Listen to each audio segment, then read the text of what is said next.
Welcome to the LifeWorks Lives We Love podcast, an inspiring conversation with members of the LifeWorks community. We'll hear from a variety of fearless advocates for youth pursuing lives they love. Now, here's your host, LifeWorks CEO, Susan McDowell.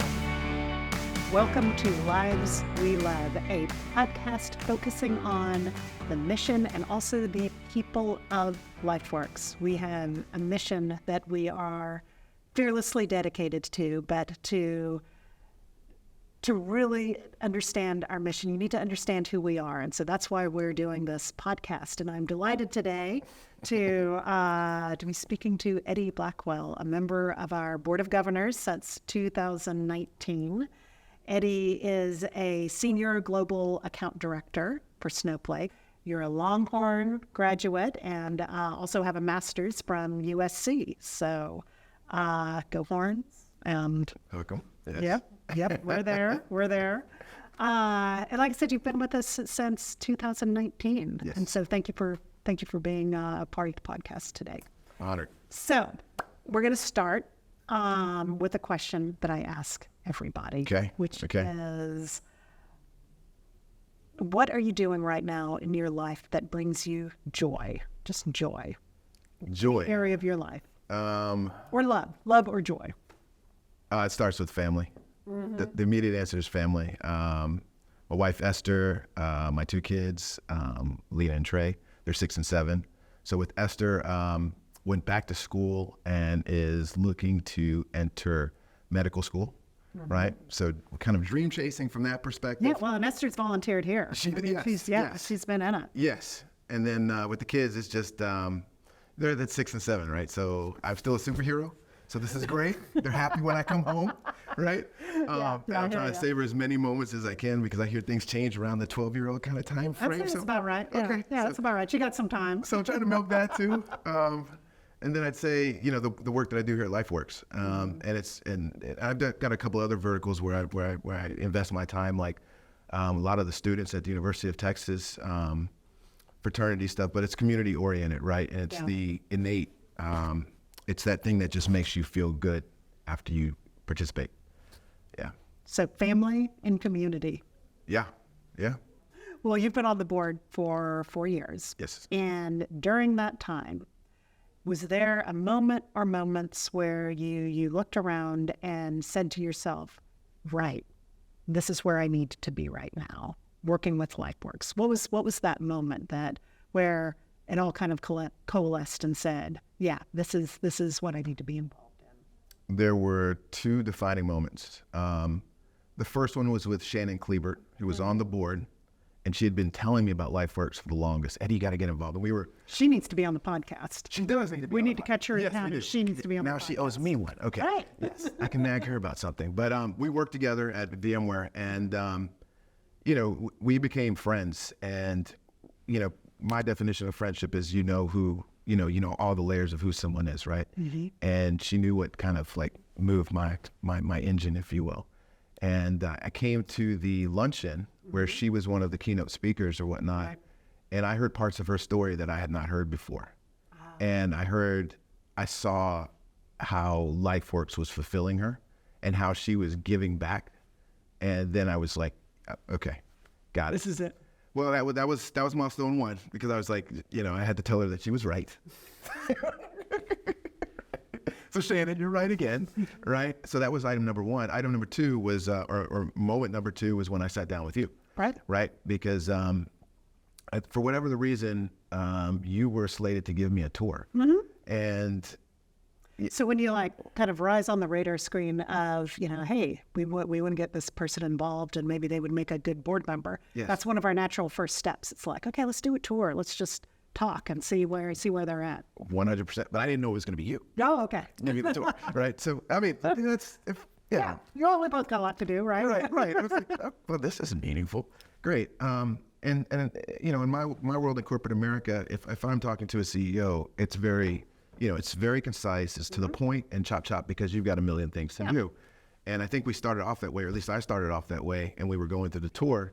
But I remember the questions that I was asking you were layered. I remember we were upstairs and we were talking about the workforce program, and I was asking you questions about, well, how do we how do you know whether or not you've landed success in placing someone, right, in the right field? Because what they thought they might want to do might not be what they actually are cut out to do, right? There might be a perception gap there. Yeah. And you spoke to the ways that you had landed success, you being LifeWorks landed success, but also the misses. And what I was most interested in were, in the misses, how did you pivot from that? Yeah. And then we started going down this path of data-driven strategies and the investment that you've placed there. And my background being in technology, all of these things started clicking for me. And then the tail end of that conversation was we were in the cafeteria, and I think we spoke for something like 2 or 3 hours. Oh yeah, no, I think we both had to call spouses and rearrange things. Yes. Hey, I'm fighting traffic. I'm truly going to be late this time. Don't tell me the truth. But I honestly, I bought into you personally. Wow. You as a leader, you as someone that was, like, I felt the purpose and passion coming out of you. And even in talking with you, I shared personal things about me. I think we had a couple allergy moments where there was, for whatever the reason, there was a lot of allergies in the air causing tears to some degree, right? But those are the moments because I think when I look at LifeWorks, this is a long-winded answer to your question, but when I look at LifeWorks, there are several organizations that do a fantastic job of addressing one particular thing, right? And that's great. I think LifeWorks does a fantastic job of addressing the whole person for as much as possible and integrate it with all of these other ancillary pieces that are in the community. And it's just rare to be able to do that. And then number two, so from a purpose perspective, but then when I think about the leadership stack, I know at that time, I knew what you were building, what you've done, what you were looking to build and accomplish, and I wanted to be part of that. So those are the two moments that stand out the most. Well, and I feel like I should say, that moment, that meeting was clearly kind of transformational for both of us, right? Yes. Because, I talk to a lot of people and, sometimes LifeWorks not going to be their cup of tea, or they want to be involved with the organization that has kind of figured out, okay, this is the model, this is always going to be the model, and, we're pretty right about that. And one of the things that just that I think really clicked for both of us in that meeting, and has only grown since, is this conversation. We've talked about this, about curiosity, and about being wrong, and what you do when you find out you're wrong. And, I've talked on the podcast a few times about the enormous pressure that nonprofits are under, because you've got funding stakeholders, public, private, you've got policymakers, you've got all of these things, report to 30-person board of governors, and there's all this pressure to be right, right? But, you're in technology, actually most of the time you're kind of wrong, or it is always an iterative process. That's, 100%. So when you started asking those questions about workforce and like, what happens if it doesn't work out, or what happens if they're interested in something that may or may not be a realistic goal for them, how do you work through that? That just like opened the floodgate for this journey that we're on about listening to the people we serve, listening to the various data sources of their experience in our programs, including their own interpretation of it, so we can just get better. So, we clicked because you were like, yes, that's the journey. And, it doesn't have to ever all be figured out. You just need to be on the journey of learning how to be more and more effective. And if you're doing that, then there's something here we can kind of jump into together and make it work. So 1,000%. Yeah. So that was that went on for hours. So that it continues to every time we talk. We actually talked for about 20 minutes before we turned the camera on today. We did. That's just kind of what happens around here. One of the things that has struck me about you and about Esther and your involvement in the organization is, and just your lives, is you have the most amazing network of almost anybody I know I have met. Thank you. Because you've opened that network to LifeWorks. You have introduced us to so many people that go back to college or even before. I meet people all the time now who are like, oh yeah, no, I'm like fraternity brothers with Eddie Blackwell. Yeah, we went to UT, Eddie and I did, and I know he's on your board. I mean, it's just like, where does this end? I mean, it's huge, and you've brought them to LifeWorks. Can you talk a little bit about just the importance of developing those long-term relationships in life? Because this is one of the things we're trying to do with our youth, right? Is they have, particularly youth who've been involved in systems, they get to 18, 19 years old, and there just aren't that many people who they have a history with or who they can count on. And I look at you, and you have built a lifetime network of folks who are deeply involved in your life. Can you talk a little bit about that kind of pathway in your life? Yeah. It's a layered question. If we speak to the fraternity aspect of things, the motto with my fraternity is friendship is essential to the soul. Right? But I think, when I think about friendships and relationships, ultimately it comes down to the value. There's a value system associated with it, and there's trust associated with it. And in true friendships, it's mutually beneficial, right? People typically feel used when you're getting something and I'm not. And I think one of the greatest ways to create or spawn friendships is by truly giving of oneself, like from a truly innate place, like the purest place of the purest form of who you are, right? I mean, often in life, like we're going to have these experiences that jade the desire to want to give more of yourself for fear of being that vulnerable, and the hurt that's going to be associated, and the disappointment which can turn into hurt or anger associated with that. And I think one of the things that my soul has been blessed with is a desire to give and have compassion, and over time, maturing, right? Because I'm no different than anyone else, right? I've given before, I've been disappointed. It makes you question whether or not you want to do that. But what I found is that the strongest individuals, right? It's not so much the bravado on the external, it's their internal steadfast ability and desire to be vulnerable and know that there's a risk of being hurt, but this is still who I am, right? And this is what I want to do despite of what that outcome is going to be. And if and when you choose to double click on that, then what you end up finding is that your network of people grows. Sure, you're going to have a lot of these other experiences where people disappoint you, but you focus less on the disappointment because you know you're doing the right thing. Yeah. And there's an innate, it goes into that first question you asked me about that innate fulfillment. There's so much more fulfillment with being able to lead the way that you want to lead with your purest form, that I think the offshoot of that is that people see you. And they truly see you for who you are. And the right people will want to give value back to you, right? And that value is defined by a space like what you and I have, honestly, in the first day, where we have a safe place to communicate. That's what I felt like. Like, it was an instant safe. Instant safe place, right? And then there's also this idea of like, there's different tiers of friendship, right? Like, Today I need counsel. Susan, help me out here, right? Tomorrow do you know this person? The other part is, so I think there are several different ways ultimately that value is represented on two sides, whereby you feel that someone's doing these things for the right reason without malicious intent. And in that comes trust in the friendship. And I do pride myself on that, right? And I think that's been part of my secret sauce of a lot of the friends that I have, like going back to like third and fourth grade. Right. Right. Yeah. So one of the recent things you've done, we have this event called the Home Improvement Challenge. Oh, yeah. Where we make over apartments. Sometimes it's the first kind of consistent, steady, safe home one of our young people has experienced.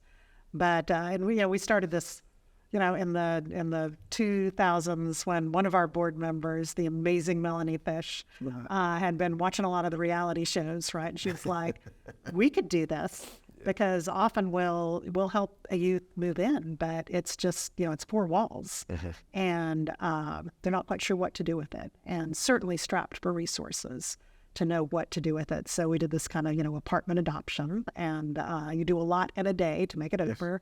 We throw in kind of a competitive element of it too, because that's what we do. But you just pulled together a team. You involved the fraternity. I did. Again, and we're out here doing that. So what was that like? That was totally. I said there are two items, two bullets. Yeah. This would be a strong number 3, competing with. Well, I've probably got a few more. I can. True. But yeah, no, this was up there, right? It was up there for up on my list for a number of different reasons, right? So you get this, like with as you get older, right? I've got a couple whiskers here. Yeah, sure. In my youth, I always loved to be on the ground, like helping at the ground levels. And what you learn as you get older, we talked to my kids earlier, I've got a lot of responsibility, career, family, etc. And I don't have that ability to be hands-on like I used to. And so one of the things I love about LifeWorks is that if I don't have the time to be hands-on, I can demonstrate thought leadership, philanthropy, help others, learn more about LifeWorks and those kind of things, right? But this was like the perfect meshing of all of my world. I don't know why I keep looking over here as if this is where the home improvement challenge was, but I'm bucketing it over. Well, actually, it is. It's kind of behind us, right? There we go. Thank you. See? Thank you, Fred. Yeah, your apartment was right over there, actually, right. so I think we're good. Thank you. But yeah, so I think I involved the fraternity because I want, community services is a core component of Omega Psi Phi, but they're always looking for ways to help the community. And so this is something I'm passionate about. It was an easy way for me to build a bridge to get them connected into the LifeWorks family. That was one piece, especially being in Austin. The second piece was, I think the concept is awesome too, because I too have thought about this. Like, I think it's great that families get to move in, but I've also wondered about customizing the apartment and making it feel like home, right? Like, how do you do that, right? When you're mix matching furniture, and yes, it's great to have, but how do we, to your point, how do we optimize and steadily improve this process? So that was the second piece of this. And my wife and I, we do watch some of those home improvement shows. I'll admit it, right? Like come together like this. Oh yeah, right? Yeah. Here's the before, here's the after. Move the curtain, voila. We've got it. But the third element of this was like the impact to the family, right? And that like getting to meet the family, right? And learning who they are, what really mattered to them, right? Yeah. And then us collectively as a team huddling and figuring out, okay, how are we going to do this? Okay, well, she said she liked this, her daughter likes this, put all of these pieces together, and then there's a different sense of giving with that, right? Yeah. That's really fulfilling. And then seeing all of the other teams in the LifeWorks family that are doing something similar for their assigned family, it's full circle, right? So, I've watched this event over so many years, and what never ceases to amaze me is the most impactful. So, we'll get the couch, right? And the couch is huge, or the TV is huge, or beds for everybody. Yes. Sleep in, not mattresses on the floor, but actual beds and cribs and things where you're like, okay, this is a safe place to be. It's, you've got the right stuff, right? But I always find it's never really about the stuff. In the end, the stuff's important. True. But it's getting in there, getting to know, oh, okay, this young woman's trying to go to ACC, and we need some books.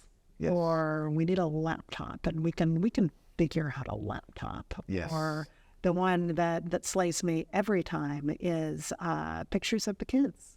100%. Yes. Right? We've got so many youth, 20, 30 foster care placements, and this idea of a home being someplace with enough permanence to frame some pictures, some photos of the people close to you and display them. Yes. It's such a big deal, and they literally may or may not have had that kind of opportunity. So often it's some of the smaller things, and there's people inevitably stock up to ridiculous amounts the pantry because that's it's a feeling of home. layer It of is. home It and is. security, right? Yes. We've had teams who have had, cookies baking in the oven, right? I mean, it's the that's whole pretty cool. thing. We'll do that next That's an year. idea for next Yes. year. Yes. So, but what was, so the young men, they were into it? Was that a... I wanted, well, I kind of did have a choice, but yeah, no, they were, no, they absolutely were, right? And I think We had some of the lady Longhorns out that day too. we did. No, but I think I know they were in it, but some of the subtle things that we gained from it that didn't anticipate, right? Like I also learned more about them in those moments. Where are your interests? Tell me, like things you start unpacking about people and their backgrounds, how we work together as a team. They learned things about me. They didn't know I was this involved with LifeWorks. There's also, actually, I want to talk about this. There's something unique about the people at LifeWorks, right? And I found this across the board. So, and it came from the young brothers that were on campus that came out here because they're meeting people for the first time, right? They're 17, 18 to 20-ish, right? Hello, sir. Hello, ma'am. Hello, sir. Hello, ma'am. And very quickly, they got pulled into the family life where the dynamics, right? And so it goes from like this formal experience to something informal. And what we unpacked afterwards was just, it's something that I realized too, but there are a lot of like-minded people here that work at LifeWorks. Like I don't feel, I've been on the board for 4 years, right? It's longer than I would have anticipated at the beginning, right? But I'm not. It's a long commitment. It is, but I could do another 4, right? Yeah. Well, until you kick me out. Excellent. Okay. No, noted. But a lot of it has to do, or not a lot. It has to do with the people, right? Because it starts with it goes back to I'm bringing everything back to full circle here, sister. but there's purpose. Yeah. There's leadership, and then who are the people that are going to execute? Do they have a plan? And then how do they integrate together? Yeah. And these are the things that have me on board. And that's kind of what I'm getting at with, you're like, hey, what was their experience? Yeah. The young brothers, their experience was one where they got to see it all outside, like with new eyes. And they're echoing what I feel, but I haven't said, right? Fantastic. So that's, That's awesome because it's, Yes. I run multiple agendas at the same time. Right? So you want to engage them again? Of course. One agenda obviously is, why we're here, which is to serve young people, right? And in the case of this event, to create a safe home and a beautiful and then a home of meeting.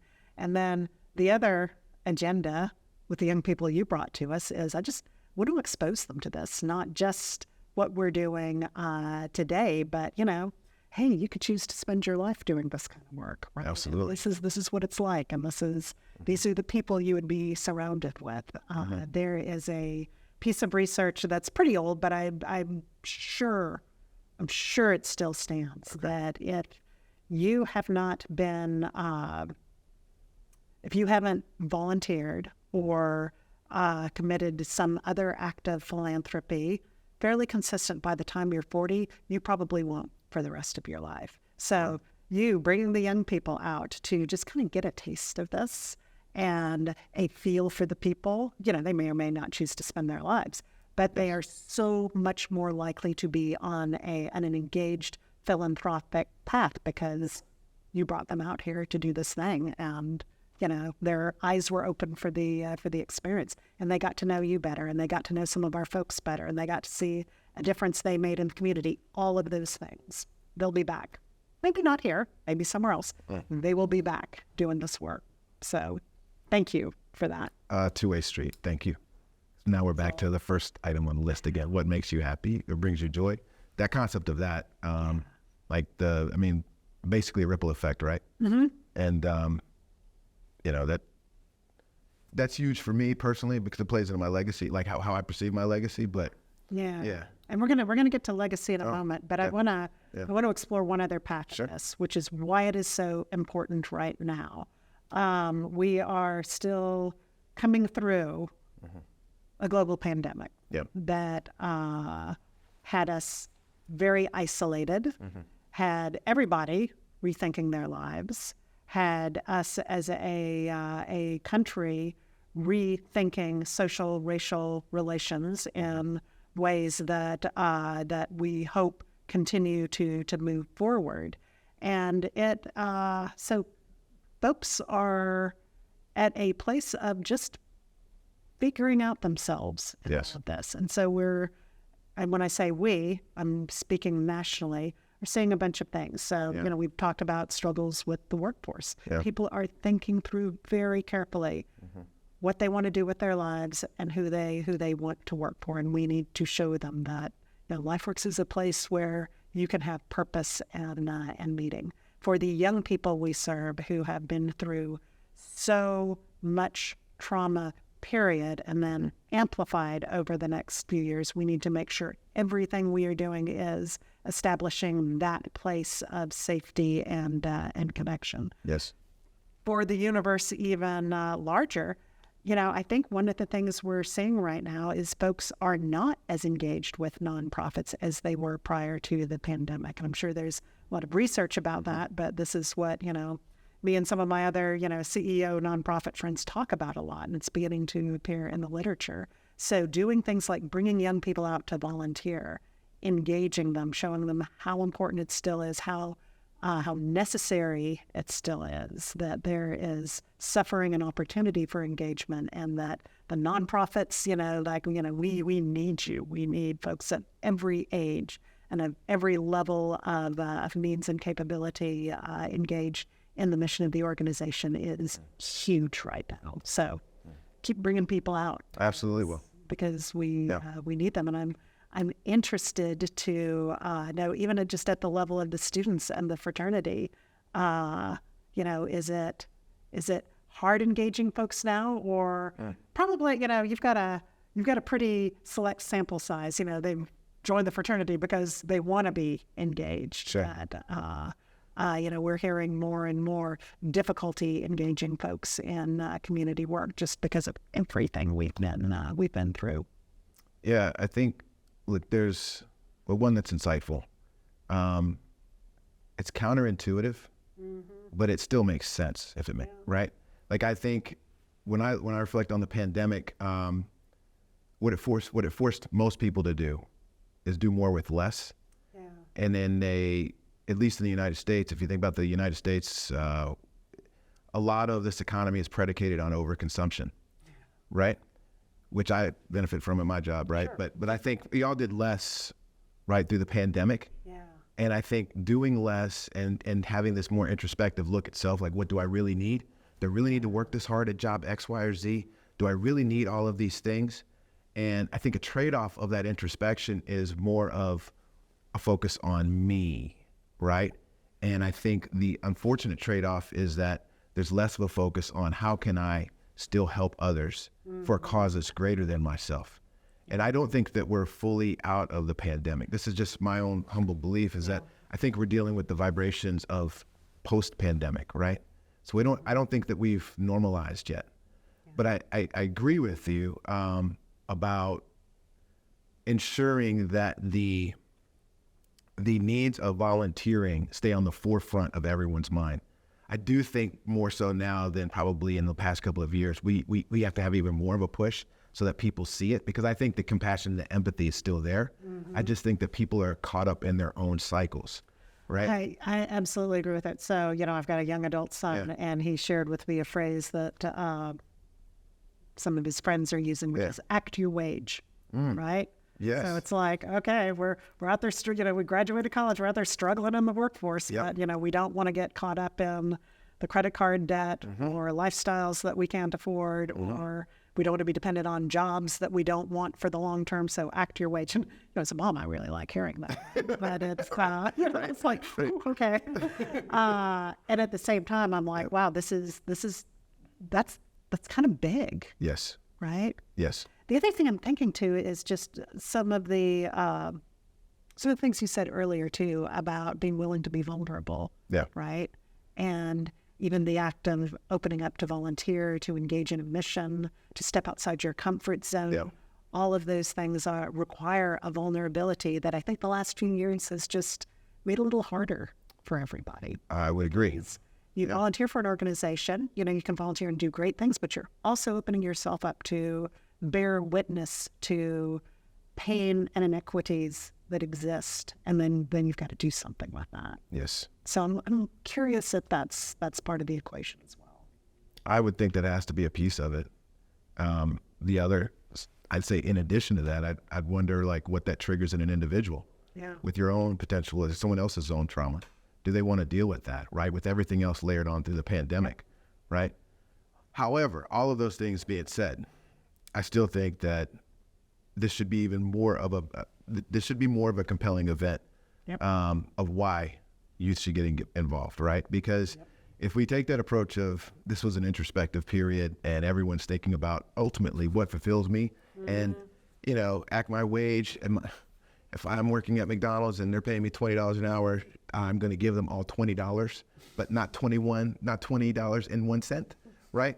So no more than 40 hours? That's right. And no more than 40 hours, right? I mean, I think then ultimately what we're talking about is doing things that fulfill who you are. There's a purpose to match the output that you're generating at your job, which would imply that there would be an influx. There should be an influx of young folks that would want to get involved and work for nonprofits, right? Because you're going to see the fruits of your labor every day. And then, places like LifeWorks where there's a community here, right? I mean, that's for sure. I mean, that's a huge part of. We have a very strong culture of engagement and purposefulness here. Yes. And I think that's, the hope is that along the lines you're saying that's what people are looking for. I think so. Well, I mean, again, we go back to where we started, right? Yep. If we layer this is how we ended up talking for 2 or 3 hours, right? Right.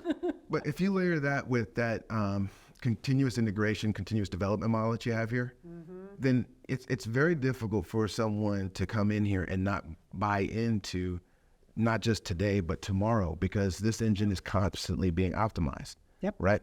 Anyway. And we're A-okay not being perfect. We work super hard. Yes. We understand what's at stake, and we have to be comfortable not being perfect, but being on the right journey. That's the key. Susan, again, we're going back to our 2-hour conversation, right? Because do you think everybody's going to listen to us for 2 hours? I hope so. Probably, yeah. I hope so. But I think this is a life. Like there is no perfect person. There's no perfect person. There's no perfect couple. There's no perfect family. There's no perfect organization, right? I mean, that's just life, right? The question is, are you giving your best at that particular point in time? And are you continuously investing in yourself to improve along that journey, right? As an individual, as a couple, as a family, as a group, as an organization. And that's where I think that's part of my affinity to LifeWorks. The answer is yes, right? Yep, we're leaning. So let's talk legacy. Okay, got it. Thinking about our shared work, everything we talk about every time we get together. Yes. What is the legacy you want to be part of creating? That's a big one. It is. Yeah. I took take a breath there. The first thing that came to mind was my kids. Ultimately, it's about, I'd say when I was younger, it's how are you going to be remembered, right? And I think, I look at where my kids are right now, and it's like, Dad, I want to be a fireman, or I want to be a singer. I mean, it's all of these things that are there. You want to be remembered from a celebrity type of, you want to be famous, right? And I think what I found at this point in my life is that I want my legacy to be less about my name and more about the impact that I've made. Like, what role have I played on the chessboard to move things in the right direction? And have the things that I have done or that I'm working on, will they continue in perpetuity, right? Yeah. And that ripple effect. And that's how I view my legacy. And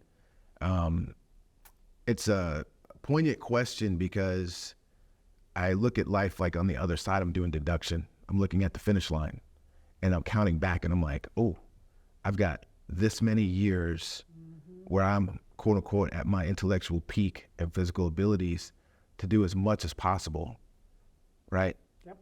And when you really start unpacking, like if you really get that, I know you do, but when you really start thinking about that, it's like and this thing called life is really humming, right? And I don't know, you put those two things together. I've got the beginning of life with my kids who are 6 and 7, and then I'm flipping it on its head and looking the other way and trying to meet somewhere in the middle of the sandwich. And so it's a long answered question, but the end goal is making a ripple, a continuous ripple, being part of that.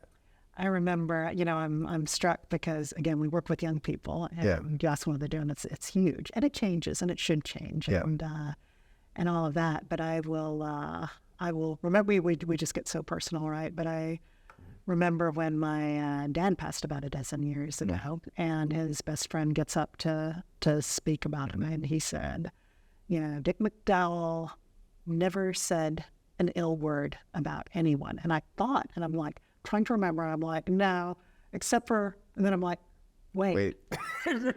I'm like, that is absolutely true, except for Ronald Reagan. That was like big for him, right? Oh. But with the exception of Ronald Reagan. Have you trusted but verified that? Yeah, no, that would be a rant. Right. The only profanity, too, that ever came out of his mouth.